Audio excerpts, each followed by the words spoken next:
This is a Fox News alert. Major news in the race for a COVID-19 vaccine. Drug giant Moderna announcing their vaccine trials show that it is nearly 95% effective, joining Pfizer as a leader in the push to end this pandemic. Wow, that is great news. Health and Human Services Secretary Alex Azar joins us now with an update. Mr. Secretary, this is not totally surprising. We haven't gotten the details yet, but now we have two vaccines.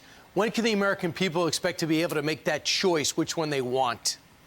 Well, thanks to President Trump's Operation Warp Speed, that choice is coming very soon. You know, this is really a historic day.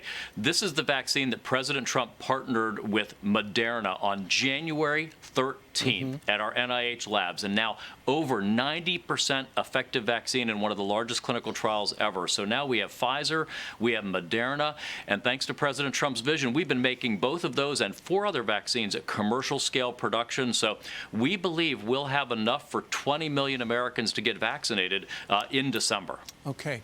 Mr. Secretary, last week when the Pfizer news came out, where it was 90% effective, stock market went up like 1,000 points that day. Clearly, this is probably going to impact the stock market as well, but it's going to impact people's lives because people are looking, hey, I could either get the one that's 90% effective or the one that's about 95% effective.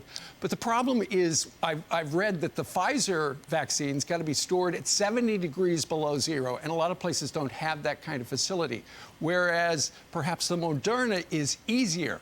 So fast forward to when this is mass produced, will somebody be able to go to the Walgreens and say, give me the Pfizer or give me the Moderna? That's a great question. And the Moderna one is more flexible. It can be kept in regular freezer or refrigeration. So it's going to be amenable to that program we announced last week, going to your local chain or community pharmacist and getting vaccinated. The Pfizer one's going to be really good for big institutional vaccinations, say a whole hospital setting, several nursing homes at once. Mr. Secretary, what do you say about schools? Because I know that Governor Cuomo's even said if it doesn't get up to 3%, schools can stay open. But once it hits 3% in New York, schools have to close. But he said, let's look at each school individually because some are hot spots and some are not. And I think this is an issue that Americans, Democrats and Republicans would all say, keep those schools open, at least the majority. What do you think? It's ridiculous to close our schools. It's not driven by science and data or evidence. Look at the Europeans. They're experiencing 45% more cases per capita on a daily basis than the U.S. They are making it a priority to keep their schools open because the schools, K through 12, universities, these are not major vectors of disease transmission. Our workplaces are not. Our airlines are not. It's indoor gatherings where we let our guard down, don't wear a mask, don't keep social distance, and our governors keep going at our schools and our kids, and there's real harm to our kids, their mental health, their physical health, their emotional well-being. We shouldn't be closing our schools. Right, but someone's got to get that message to Governor Whitmer. She has closed high schools and colleges. They have to go remote. Indoor gatherings limited to 10, outdoor to 25.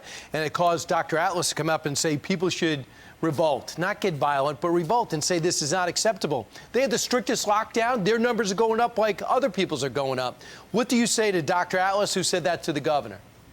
Well, I'd say to everybody, be guided by science and data, and the data supports keeping our schools open. Look at the Europeans. Like I said, they are about as cautious and as scared of their shadow as anybody could be, and they're keeping their schools open because they know schools are safe. You can run them safely. Any institution where you have leadership following good public health guidance on how to keep social distance, wear face coverings, we've shown this can be done very safely, and these institutions do not need to be shut down to keep us safe. Right. Mr. Secretary, real quick, 10 days from today is Thanksgiving. You know, a lot of college kids are going to be coming home. I just read that Boston University is suggesting people not leave campus. They have a Friendsgiving. Other schools are ending in-person learning at the Thanksgiving holiday as well. They're just going to go home.